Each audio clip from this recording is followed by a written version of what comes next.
Alright, this is my first time using this thing, so, I don't know if levels are set correctly. I want to be able to be heard if I'm talking like this, really low. But also I don't want to blow out the mic if I raise my voice. So, how do I do that? Someone teach me.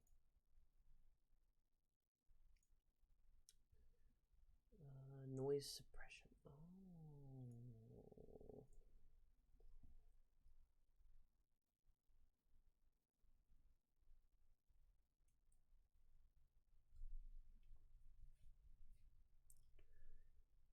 Maybe something to do with this? What should my gain level be at? I don't know anything about audio, and I don't... It's just a hurdle to get over, to get out of the way, so I can actually do what I want to do, which is talk.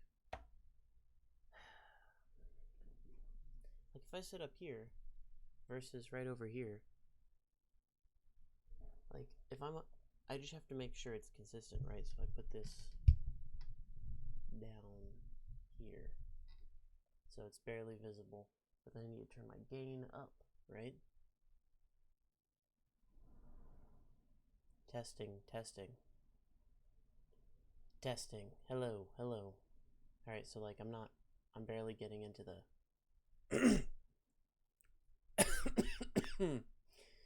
into like the halfway part, which I don't know, is that too low? Should it be higher? I don't know. Maybe it should be higher. I want to stop watching my preview. I'm gonna disable my preview for myself. How do I do that? How do I stream? I don't know how to stream.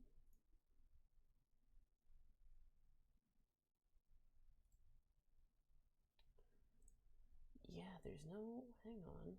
Is there no way to disable preview? Wait. Performance mode.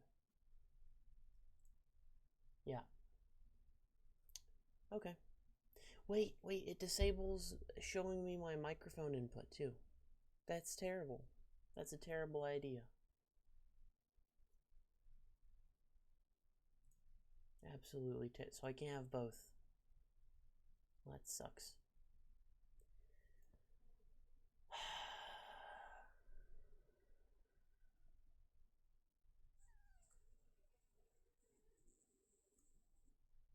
No, yeah. I can't do it. Alright. Well, the stuff I guess I wanted to say or put out there is stuff about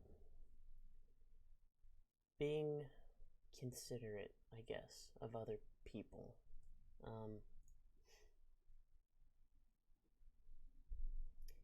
My experience with it has been that is the default. That is my default. I think about other people and how actions, outcomes, events affect other people other than myself first, and then I think of how it'll affect me, or the benefit of, it affecting me is after that. And that goes, there's like a whole, is it nature versus nurture sort of thing? Like, do I owe that to my parents, or do I owe that to just who I was born to be? I don't know. Probably a mix of both. That's what most people are saying. That's not what I'm here to talk about. I'm here to talk about how, and there isn't one topic. This is gonna go everywhere because I don't think in a straight line. I think most people don't think in a straight line. But who cares? It doesn't matter how people think, right? As long as you have the ability to take on another perspective or look at look at somebody else's ramblings or thoughts, and be able to see how they were able to um, come up with it, or follow their thought process in some way. That's a whole science. Being able to communicate your thought process in a way that's so comprehensible that the majority of people can understand you, right? That's what people in movies and storytellers, and like that's why they're really good at what they do. um, and YouTubers and whatever, they're really successful because they're able to take their ideas and put it into that format that's very easily understandable and digestible and stuff like that. But I think that's very um, unrealistic. I think a lot of times, I'm going to say I think a lot, probably, because I'm always at a I'm always at a point where I'm willing to accept new information and that I'm wrong in certain things. So from here on out, I'm going to try to stop saying it as much, but just take like everything I'm saying should, and this goes for everybody you listen to ever, should have an implicit I think in front of whatever they're saying, because that is just factually accurate. If you're saying it, you clearly think it. I mean, if you're saying it and you're lying about it or being devious, then yeah, I guess you're just lying and you don't actually think that, but it did go through your head. So technically, right? But whatever, then all meaning of words goes out the window. So back to what I was saying, it's not realistic. The way that most people are able to watch someone's presentation of their thoughts and ideas in this format that is very easily digestible and very like, A to B to C to D, and then like maybe a couple, segments to talk, like tangents to talk about other things. The way that most stories are told, the way that the most successful stories have been told throughout time, throughout history, real life does not happen like that. And maybe it does to most people, and that's why it works that way, and that's why most people can understand that formula is what I'm trying to say. But I really don't even think that's a good reflection of the real world at all. And I don't know, and I don't watch things or listen to things that are, you know, what am I trying to say? What I'm about to say, I don't think is original at all. That's not my point either. Okay, I felt in a talking mood today, so life is just a series of moments, right? And in each moment, it's not clearly defined. Even after it's in the past, it's still hard to draw circles around when a moment began and ended. Some very large events are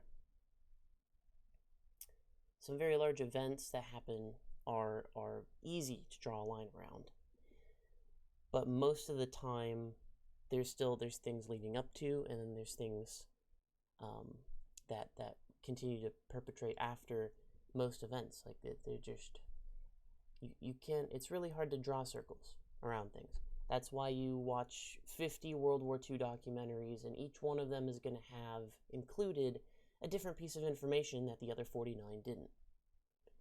Because people draw their own circles around these things, and they include, certain things that they thought were important that other historians thought were not important. Whatever. That at an individual level, at a person by person level, is also true.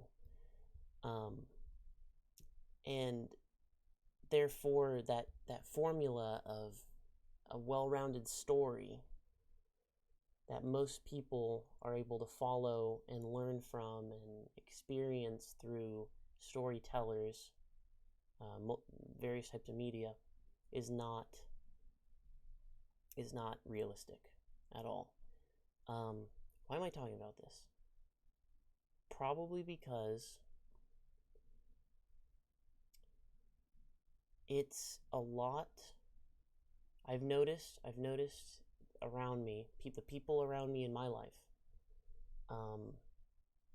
are very clearly very different from each other, but they all have different perspectives. I think everyone does have a different perspective. You can't exactly ever have the exact same perspective as someone else. Otherwise, they would just be you. So, what I'm looking for in the world is more willingness and active attempts to be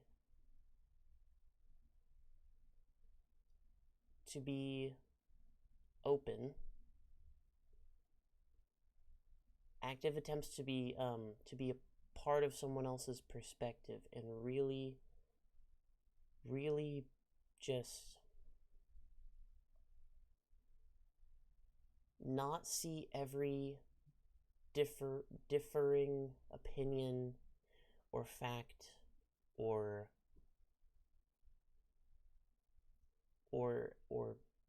piece of information or likeness or personality or something you like, to as a challenge, or as a challenge to strike it down, or to refute it, or to debate it. Debate is good and important, but when it comes to certain things, what are you getting out of it? I just have to ask that question, because what you spend your time debating, and what you spend your time preaching and putting out there and mentioning offhand, or you're showing people what you truly really care about and what's on your mind a lot of the time when you do that. So when you're still in this day and age trying to debate certain things every time it comes up in just natural, non-combative conversation with fellow friends, coworkers, relatives, whoever, you're actively fighting against your human capacity and human uniqueness in seeing another perspective, or trying to understand or better understand someone else's viewpoint, or just the thing in the first place. Some of the best debaters, the best people that can debate the best, they understand it, the issue, whatever they're debating, from the other perspective first, fully, before they try to come up with arguments against it. So if you are not doing that, then you are just, I think, making a show, not a debate.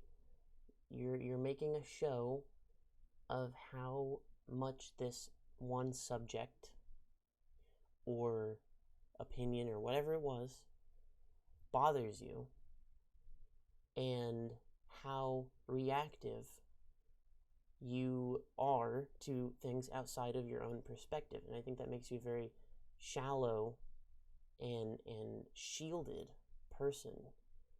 And you know, I mean, people are wired differently. There are people that have mental disabilities that actually blocks or makes it extremely excruciatingly difficult to see things from other perspectives. Like a good example of that is narcissism is one of those, you know, that I feel really bad for people that have to deal with that. But my default is to do that.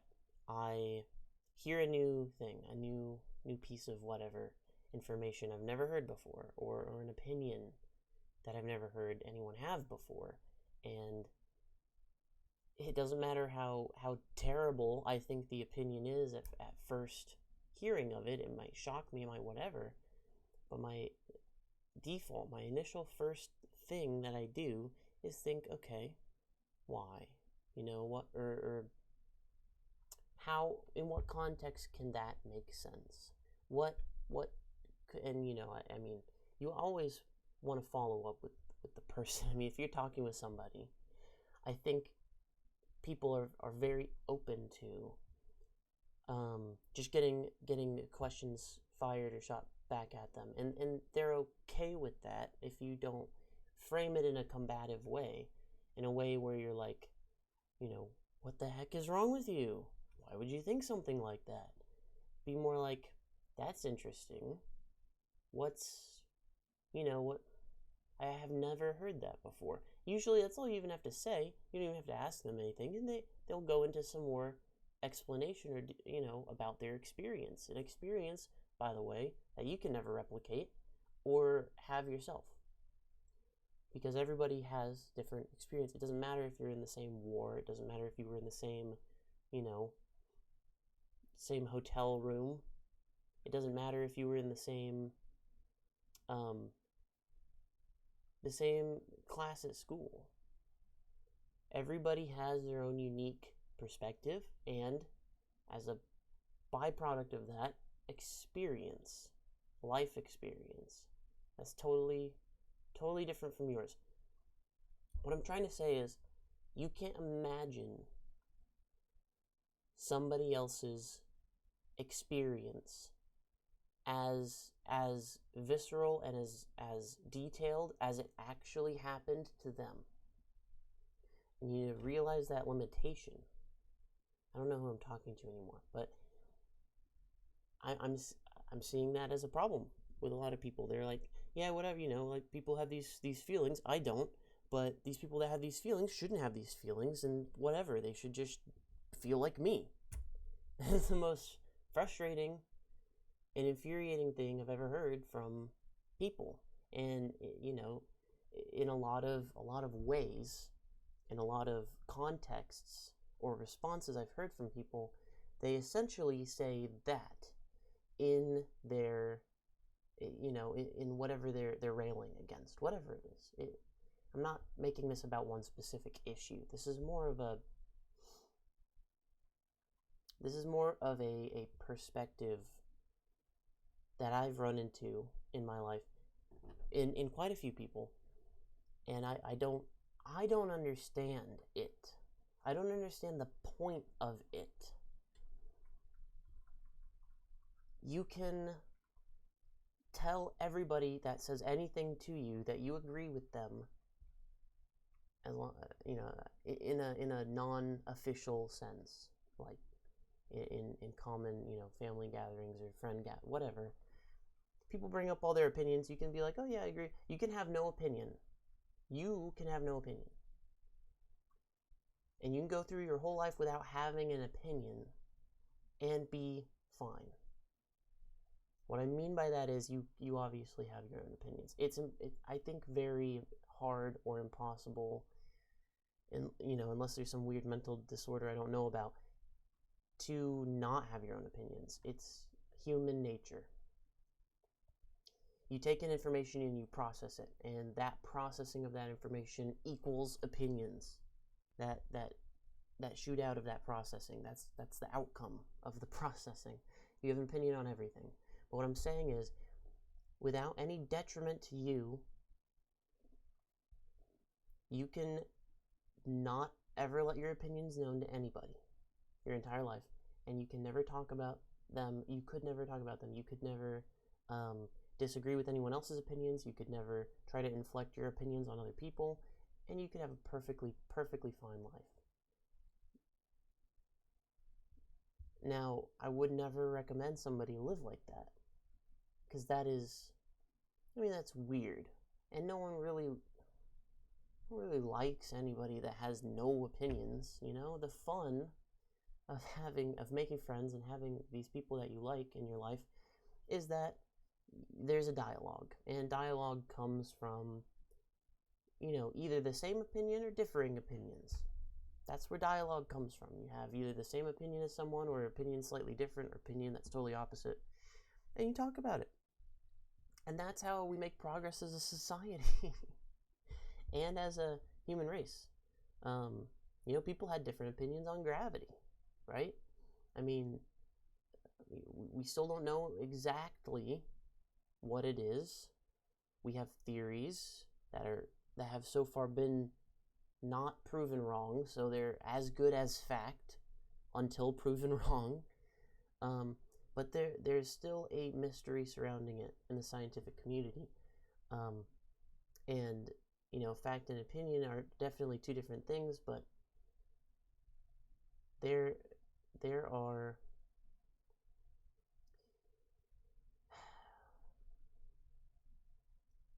a lot of things we don't know. There are a lot of things we do know, or think we know, right?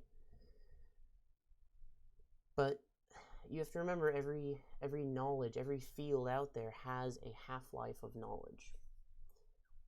That is when the half-life of knowledge is when, in a certain field of study, anything, the knowledge that we know today in that field, half of it will have been proven wrong or replaced by better, more improved, more accurate knowledge.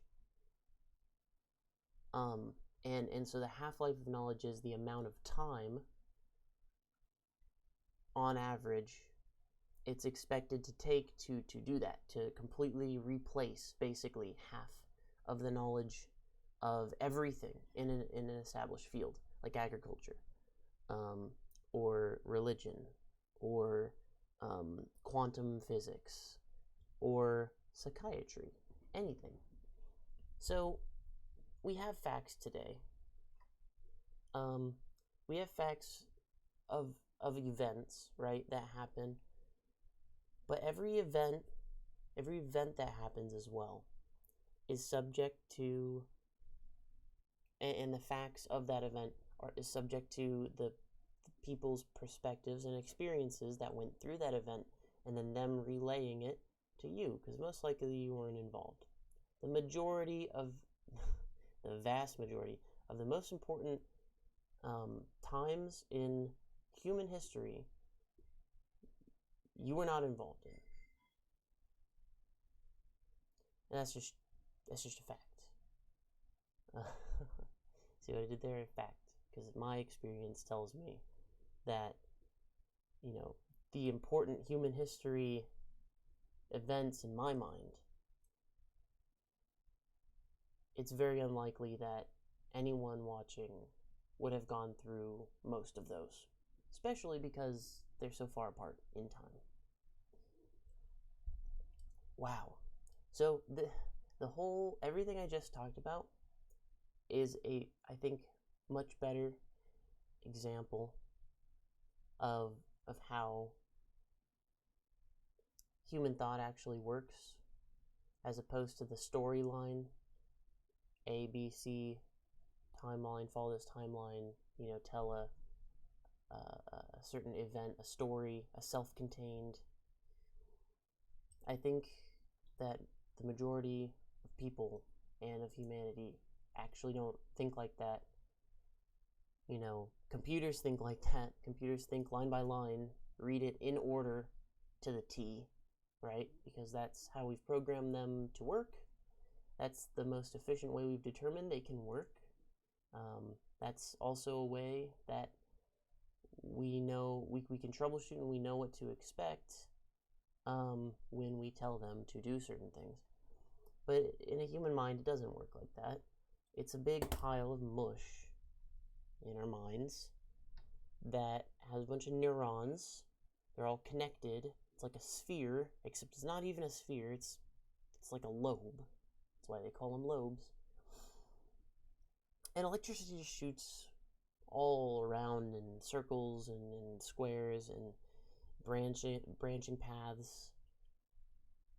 And that, I think, visually, watching brain activity on a screen makes more sense to me as a visual representation of how humans actually think and process information, rather than a storyline, reading a book.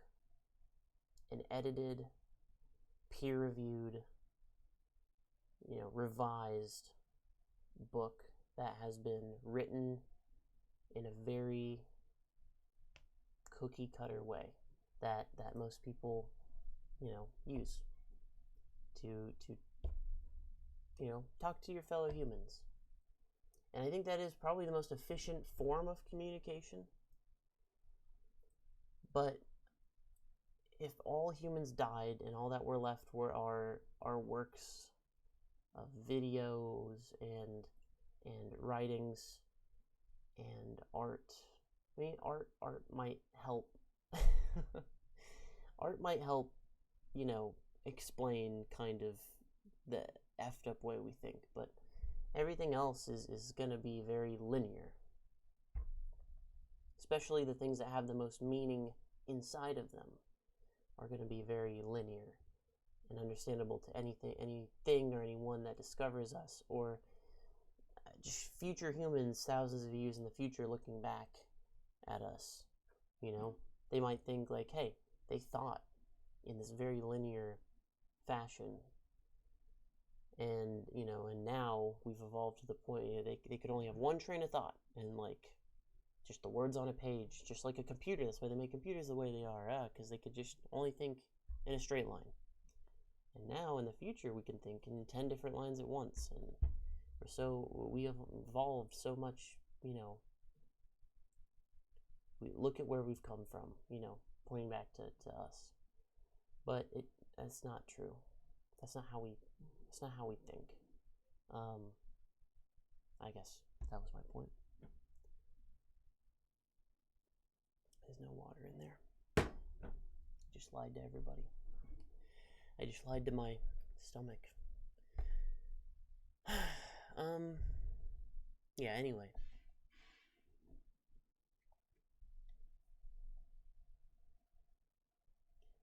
I want people to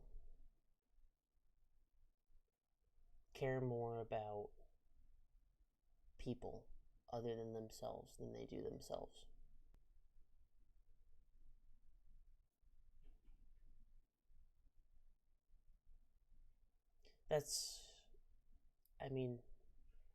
Because if only one or a select small population of people do that, then that small population of people that do that, no matter how smart they are, if they have that alignment, that group of people is the most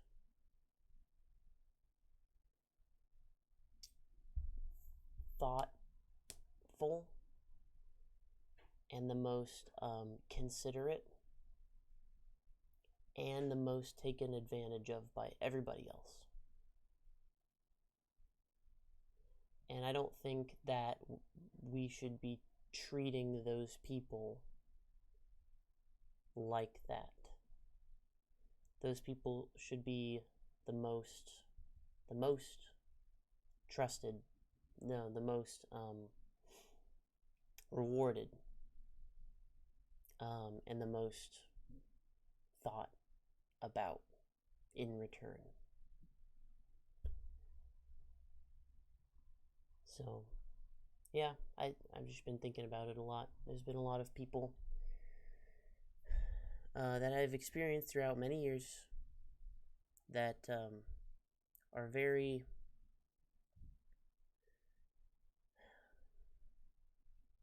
I don't know, they have very different perspectives on things, and their perspective is to not take anyone else's perspective.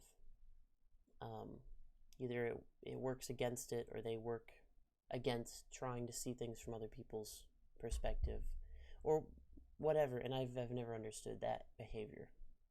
Um, I think it's a detriment to them, and to the people around them that don't that can't that also don't take their perspective and see, like, oh, they're they're not trying to be mean, they're not trying to be an asshole. They sound like one simply because they're not reaching out with their mind to try and understand what I'm saying. Um, People that need, like, convincing, or you know, that need to debate everything that goes against their view, or, and like I said, all that stuff is fine. You can need that stuff, but the problem arises when they don't want, in fact, they don't just want, they need to not understand or see the other person's perspective. So they don't ask the questions that they should be asking about, oh, what, I've never heard that before. What, that sounds interesting. Instead of saying something like that, they're all like, that's completely batshit crazy, like, for this reason, this reason, and this reason. And, like, they just they go into their own talking points and bubble, and they shut out, like, almost immediately, slams the door in front of a new perspective, a new opportunity to experience something that maybe they've never thought of before in that way. It's like slamming the door in the face of new knowledge. There's a breakthrough in math, let's say, and this new formula is going to be given to scientists, and it's going to help them create rockets that burn less fuel, and it's better for everybody involved. And it's like humanity is shutting the door. No, we don't want that knowledge. That can't happen because we know this and this and this, and we just shut that information out, that new information. That I think is what I'm struggling with the most. I don't understand why any person would do that. I can understand if they don't, like, have enough time. They're like, hey, that's interesting, let's talk about this later. If you're trying to just get someone off your back, or if it's something you've already heard over and over and over again, and you're not sold on it, or you don't, from that same person, by the way. So you've heard this person's experience over and perspective over and over and over again. You know what they're going to say. They're just repeating it and not coming to you with anything new. And so you're just, that's just annoyance. You're just bored of the conversation at that point. So I get that. But if it's a new person and you don't give them the common courtesy of listening to them, actually listening, actually asking more about their experience that you're having a hard time with, or that you don't understand, then what are you doing?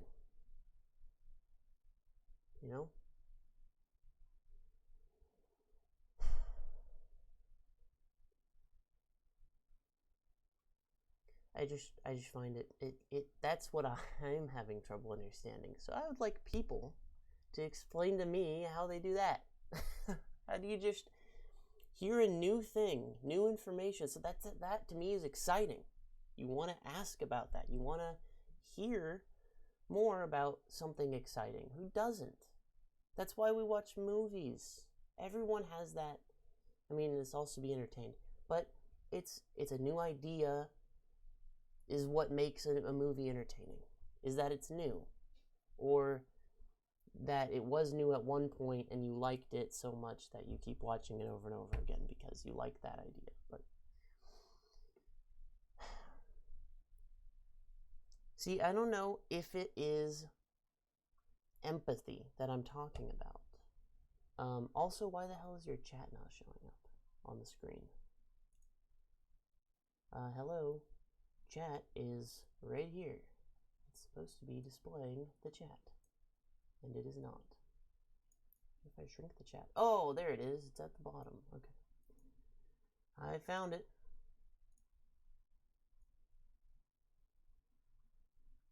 How do you make people more empathetic? I don't know if it's empathy that I'm talking about. I don't know if I want to try to assign any words to it. I'm not someone that's good with talking about mental or like emotional things. I don't know the right words. I don't know the right nomenclature. Not a therapist or anything. I don't think it is empathy that I'm talking about. I think it is almost like a hypocrisy. Not exactly a hypocrisy, but it is and I'm sure there's a word for it, but it is something that clearly exists in all people that, I guess are neurotypical, and I think most people that are not neurotypical.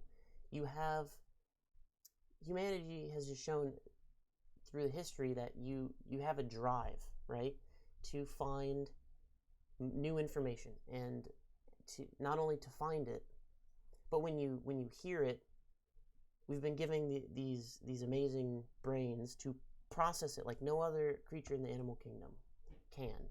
And that's because we are we're a highly social species, right? And that's how we've been able to accomplish everything we've accomplished up to now, is new information. And like I mentioned with the movies thing, which I still don't understand, people are intrigued naturally by new ideas and information. And so when it comes to certain new information or ideas or whatever, opinions, it doesn't matter. People, there are so many people that I've met where their immediate and sometimes only response is to shut it out and to fire back, like they feel like they're, I don't know, is it the type of information maybe, like they don't like what they're hearing, so they want to cut it off as soon as possible, or they feel like the information they're getting conflicts with the information they already have, and then it turns into like a survival thing, like a self-preservation thing, like, no, I already believe this and I need to make sure that nothing else affects that belief. But still, whatever it is, I don't understand it. I don't understand it.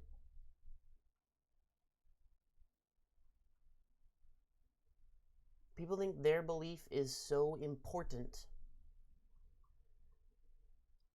that they can't even consider another person's perspective, belief, opinion, experience.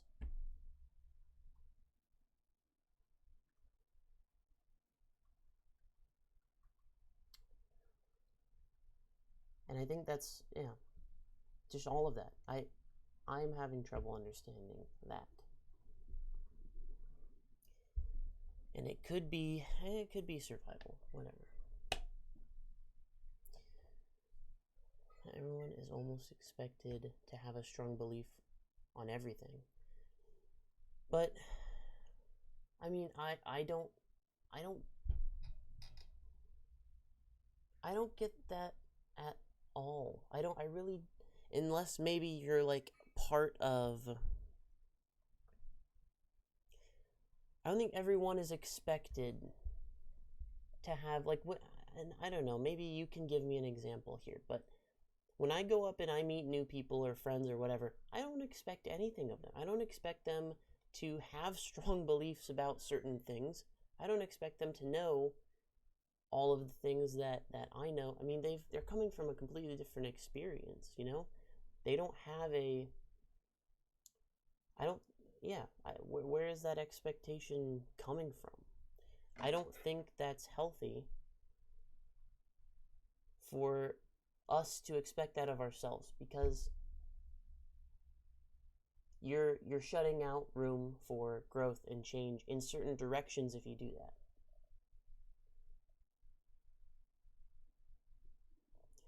I think a big part of the problem is people being told what to believe. I think a big part of the problem is people's obsession with calling everything that they believe a fact as soon as they possibly can. If there's no one around them to prove them wrong, people will most of the time, I think, take that opportunity to say, yeah, that is proven, that's a fact, and it's not. But there's no one to disprove them. There's no one to combat them back or try to debate them, or there's no one willing to debate them back, because anyone willing or that knows that it's not a fact is like not. They see it as a waste of time, so they're not willing to. I'm gonna make this bigger. They're not willing to try. Because they see it as a waste of their time. I've seen that a lot. I mean, you know how sick and tired scientists are of trying to convince people of like basic scientific fact of any issue. There are people that, still believe the earth is flat, and I'm not saying that that's a bad thing, whatever. It's just the fact that, like, there will always be people that are contrarians. They believe the opposite. I think that's good and healthy.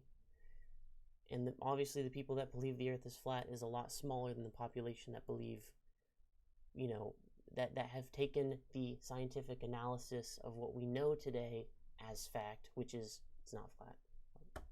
But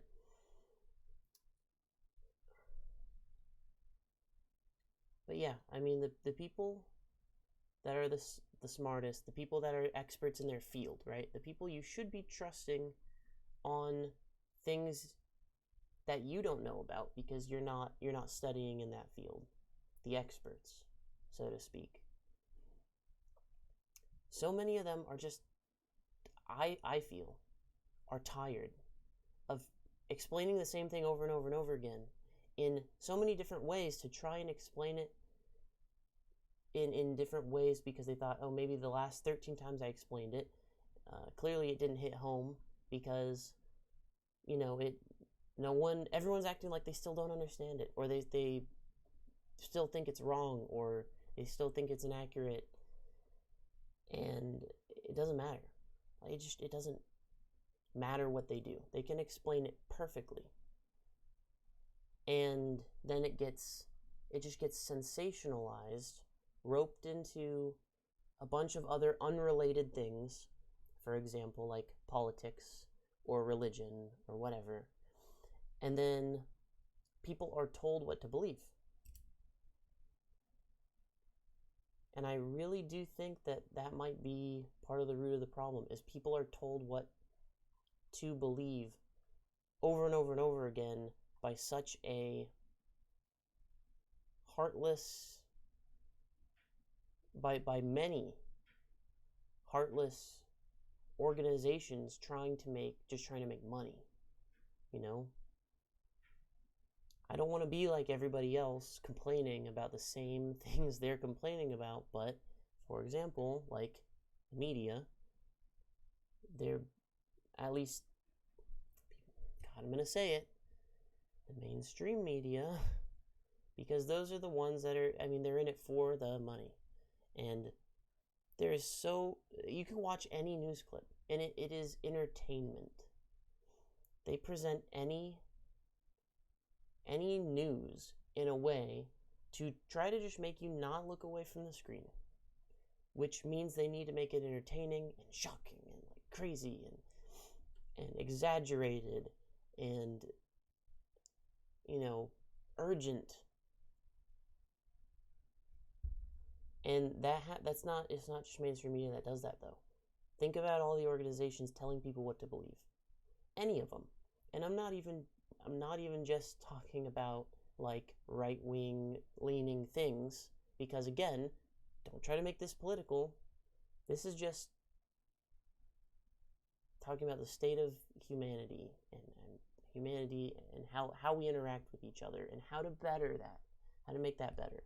But any organization, especially more news, religious, and political leaning organizations, they all stand for something, right?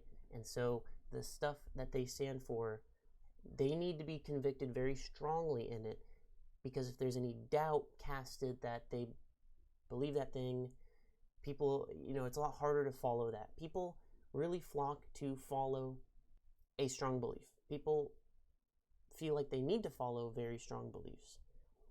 Okay, I think we're getting somewhere. That is clearly some part of human nature, where humans believe that a strong belief in something, in a common goal or a common opinion or whatever, is a good thing, and in fact crave that. Now, why? What are some reasons maybe that people need to believe so hard in something, or they feel inadequate? Is it because having a common belief unites people? I guess so, yeah, be part of a group. But here's the thing, you can live in a nation and be part of a nation, and I guess that's your group. Also, we're so connected. Okay, here's my new thought on this now. That was probably very vital and important to people before the advent of the internet and communications across the globe, because they needed to feel valued in their community, because the community is all they had, right? So in order to be respected and valued in that community, they would have to be a big part, involved. They'd have to be very involved with, whatever the community needed, and be entrenched in a common belief, I guess, belief system, which can come from anything. I think we really latch onto anything that crosses our path that we could see as, a benefit to us to believe in it. Like, back in the olden times, you would accidentally, I don't know,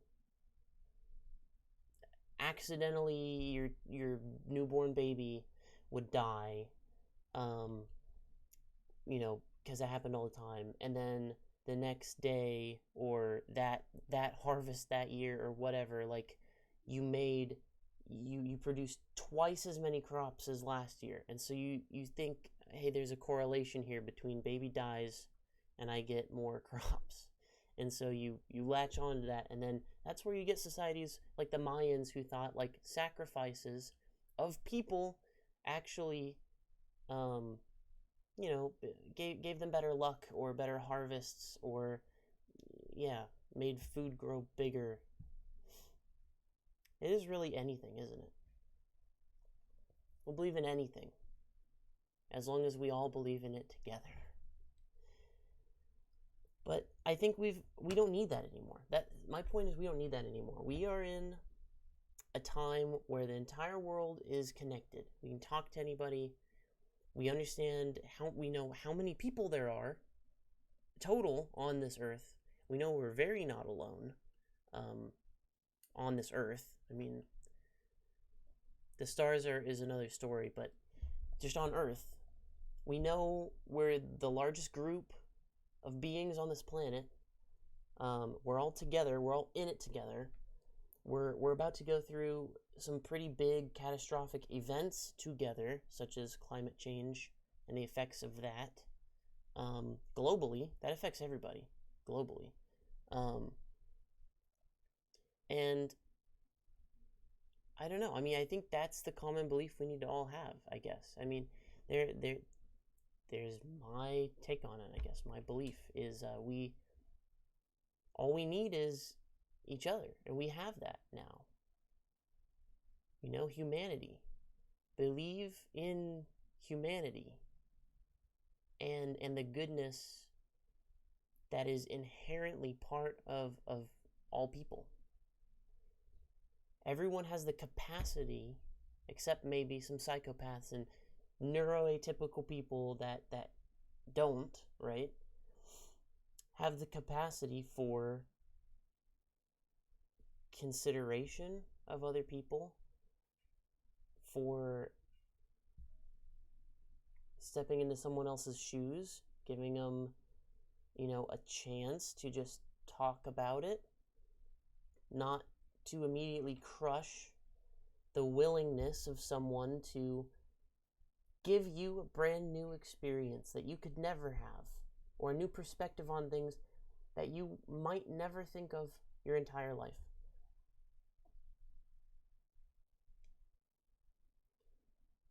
Everyone has the capacity for that.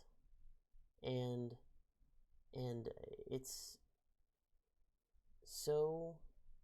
such a shock to me that I'm starting to see more and more people not default to that way of taking in new information.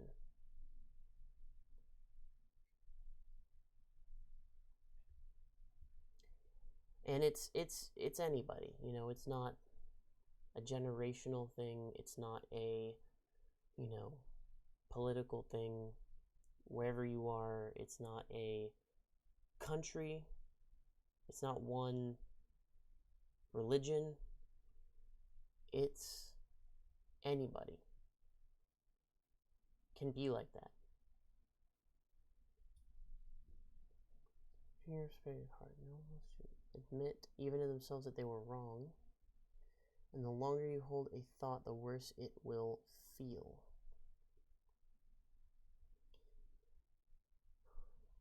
Hard itself is a perspective.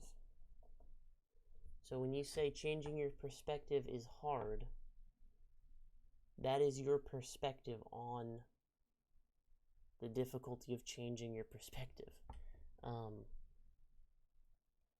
But I think you're right. I mean, a lot of people probably feel that way. But this is where I need the help of, actual people that study the mind and people and how they think, and because I don't know how to help people change their perspective. And you don't even have to change your perspective. You just have to have the ability to see it from another perspective. You don't need to... No, I'm not saying, change your mind at every chance you get when someone brings up a new piece of information. I'm just saying, explore it. Explore it. You get new info, let yourself explore it. I feel like it's natural to do that, and a lot of people have these barriers, these hard, concrete belief barriers that don't let them explore any new info that comes their way about that certain subject or about this group of subjects. It's an innate thing, and it really... My perspective of that is it is not hard to do, but maybe that's just the way my brain is wired. That's just, it naturally comes to me, and I think it is the most natural thing in the world, but maybe it is the hardest thing in the world to most other people, and I don't know that. Maybe it is. I don't think, but I am convinced it is part of human nature. Because if you're not able to hear other information and see it from that perspective, then, you know, and that was a difficult thing for most people, then there wouldn't be things like, you know, quotes from famous people, like, you know, not motivational, but like quotes about how people should act. You know, an eye for an eye makes the whole world blind. Like that quote itself, right? Someone came up with that to showcase in very few words the dangers, um, of having that philosophy, you know, of having that perspective where, oh, you know, you slap me, I slap you back, and then we're even. That whole perspective is a perspective a lot of people had, and it was very common, and it is very common still. And you know, I think a lot of people have heard that quote and have changed their perspective, or at least understood the perspective of the guy that was writing it. You know? Okay, yeah, I can see if we're always, you know, taking an eye for an eye, then there will be no eyes left. So, I really, really hope it's not the case that people, that it is like a very, very difficult thing for most people to just take in a perspective and explore someone else's perspective and ask questions about it in a non-combative way, and, you know, just be, let themselves be thoughtful.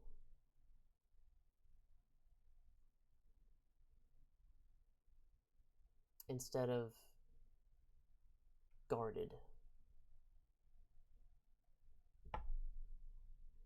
The cognitive biases we have, that's true, but see, those are also taught, and I think that is one of the hardest things for people. I do think that might be the barrier, is the biases, right?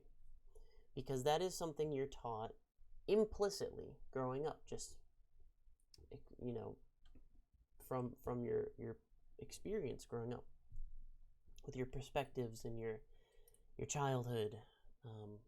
You know, everything that happens to you in your life gives you some sort of slight bias toward that event and how it turned out, and how, you know, you can go from that. And that's a hurdle, I think. It is definitely a big hurdle, but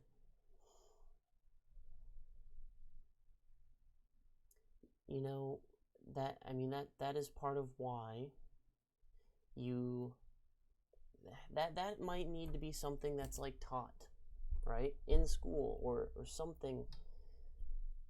I don't know if it's, and I'm not saying I'm perfect at it either, but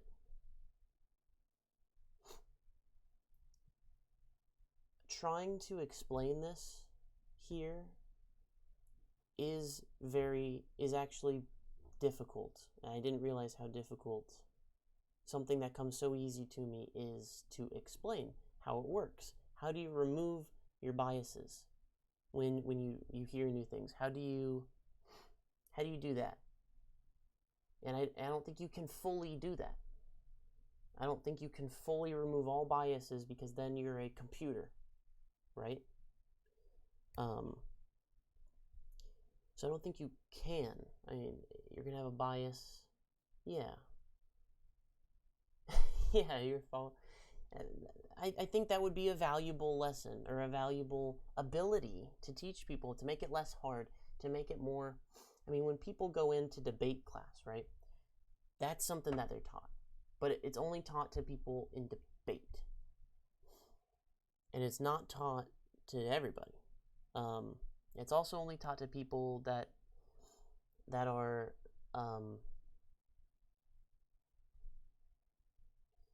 yeah, like, yeah, I guess just other forms of like law school and being an attorney and a lawyer and stuff. And but like, yeah, so biases. I don't know how you say it. They're hard to overcome. And I really do think no single person cannot have any biases.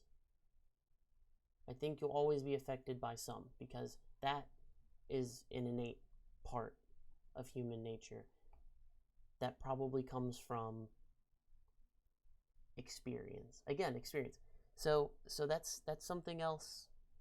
When you go in and you hear other people's perspectives and they're coming in, right? You try and understand their biases, why they're saying the things they're saying, and what experiences those come from. The way you get there is you have to ask the right questions. You have to ask them questions about, what have you always believed this, like your entire life? Is this something that is an opinion that you've developed recently, or not even something like that, but is this, have you ever changed your opinion? Have you ever I guess, yeah, what's the story behind it? You have to find the story behind it in not a snooty way. Like, I wouldn't ask someone, oh, that's interesting, how long have you believed that? You know what I mean? You would, because then that shows, like, okay, you're trying to cast some doubt in their mind on something they just told you. That's not what you're trying to do. You have to ask the right questions. It's a delicate thing, working around these verbal and visual, like, and oral like traps that people are always on the lookout for, because no one wants to feel like they're being made fun of. No one wants to feel like their opinion or whatever anyone opens up to you about is being devalued, or you're not on the same page about it in a way that you're thinking that they're wrong, or you're making assumptions about them now that you've told them about this. So you have to kind of tiptoe around it, unfortunately, with most people. I'm very direct. People can straight up ask me anything, and I'll respond directly, because I think that if people, that is a very computer way to do things, but it's not really a choice. It's just how, I want to cut out the BS, basically, right? Of the whole social verbal dance people have to do with each other to not step on each other's feelings, and that stuff like that. To not make someone feel self-conscious, or I think doubting yourself is perfectly fine and normal and good, and people should do it. But I think there is a stigma with doubting yourself that exists in society, where if you doubt yourself, you're less sure of things, so you're less fit to lead, and you're less you're not as like, you're wishy-washy, and people don't want to feel like people see them that way.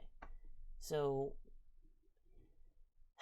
unfortunately, that's why a lot of people just, like, double down and triple down on things that are very wrong, or things that just make them look foolish, that's the hill they're trying to die on, when they're in public, or when they're talking about certain things, or whatever it is. It's because of that stigma that causes them to do that, I think. There are people that are teaching against, there are lots of organizations that are teaching against doubting yourself, and I'm not talking like doubting your abilities. I think people should not doubt their abilities. I think you should know your limits which is different from doubting your abilities. And you might need to go and show yourself what you can do before you really believe you can do it.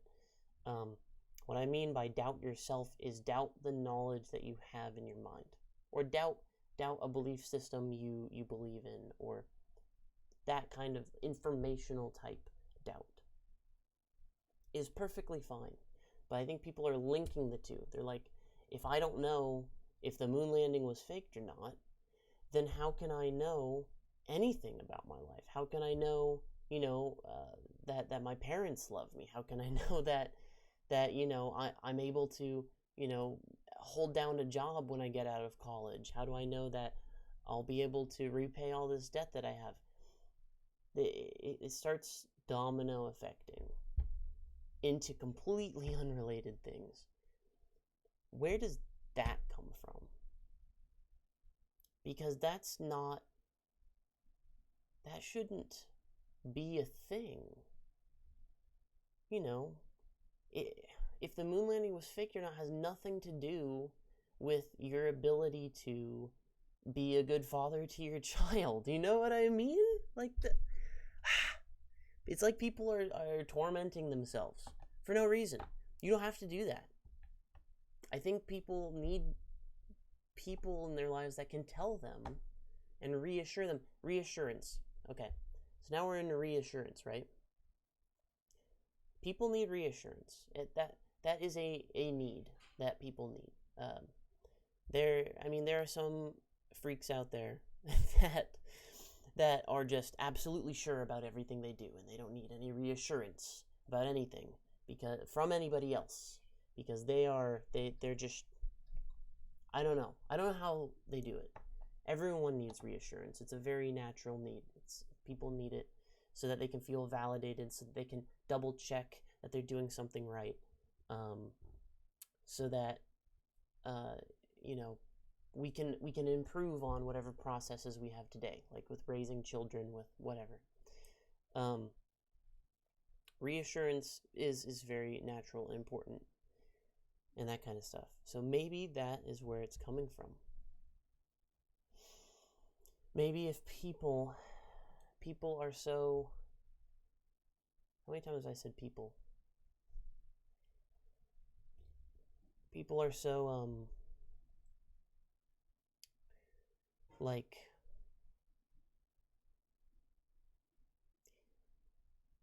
you know how we need to eat food, right, in order to survive?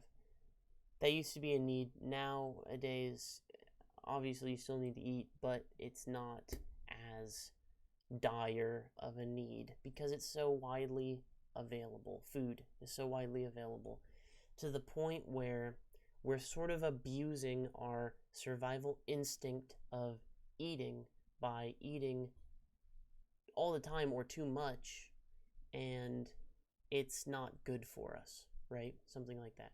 So assurance is a need mentally that we as social creatures have. And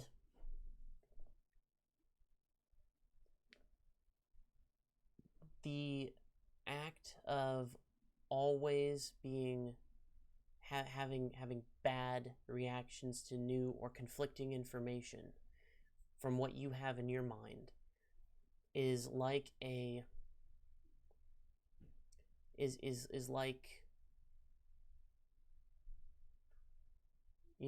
coming from our abuse of the assurance and reassurance that we need, that we are getting way more than we need of.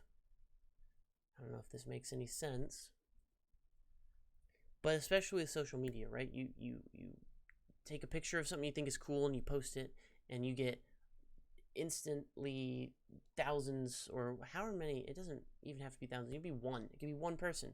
Be like, hey, that is cool. And then you get reassurance or assurance that, hey, my belief of this thing being cool is validated. Look, someone validated it, right?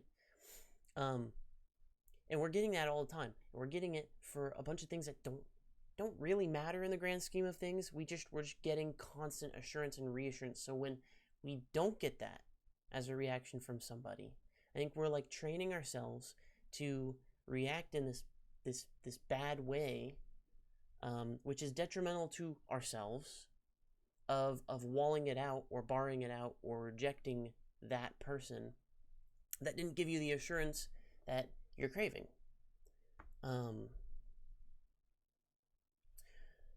So I think that's where a lot of this is coming from, I guess. Oh man, humans are complex.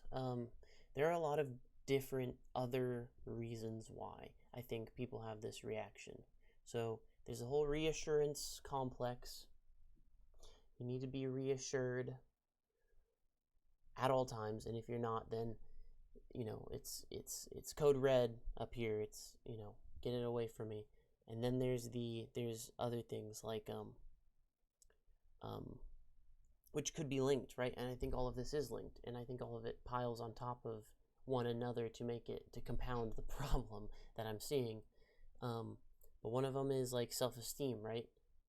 If me believing this is wrong, or if I believe this and the thing that I believe is wrong, what does it say about me? What does it say about me as a person?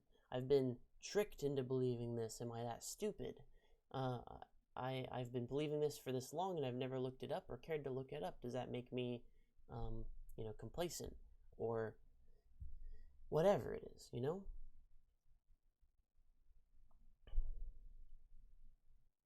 Yeah, you can't send it to chat, just DM me.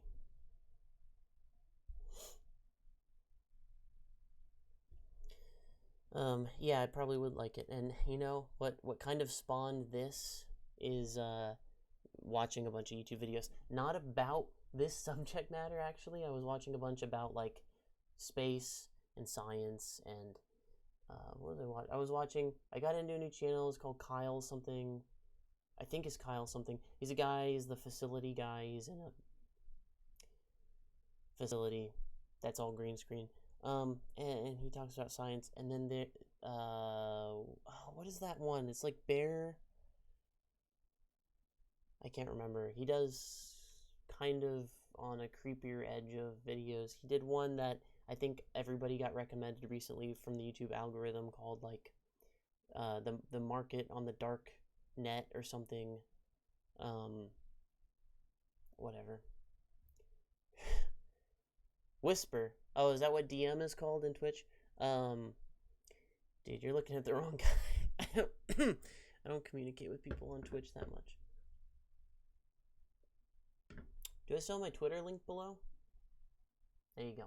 You've got options. All right.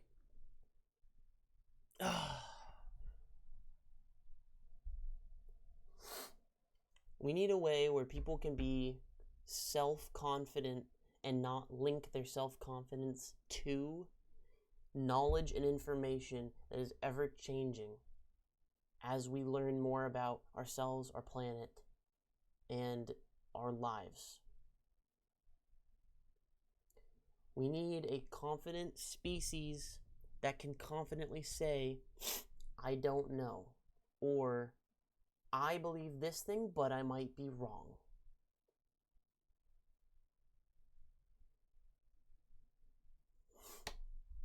That's the way forward.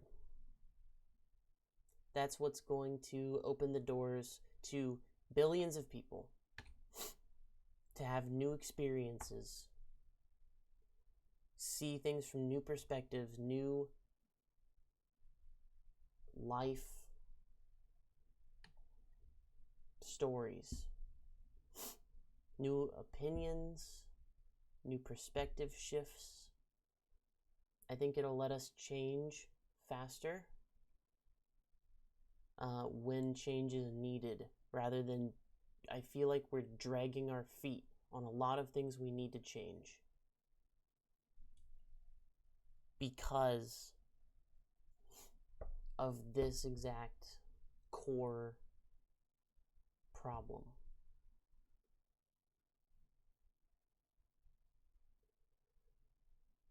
And I need some help. Can't do that myself. part of the reason why I felt like I needed to stream this. I can't, sitting here in my apartment thinking all of this to myself changes nothing. And I felt like I was going to go crazy just thinking about it over and over and over again by myself, not talking about it to anybody, not at least just throwing it out there for anyone who cares to have watched it or seen it or listened to me for some reason.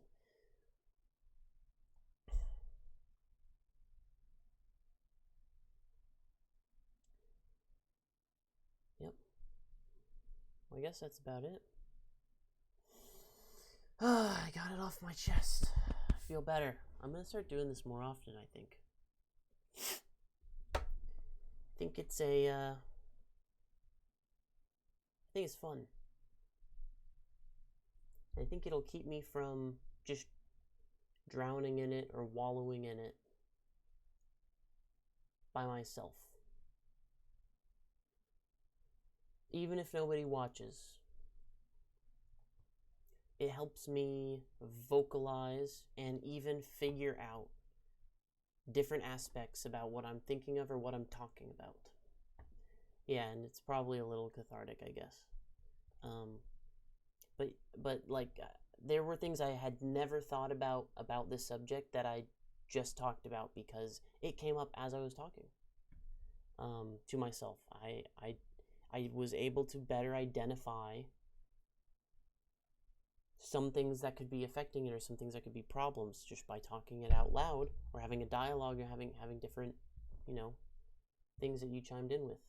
So I don't know what made you click on this, but thank you. Yeah. All right. Well, I don't want to drag it on longer than it needs to be. I'm going to make sure I save this video in case I forget anything I just said in the last hour and 15 minutes. So I'll post this over there on the tube of views. You too.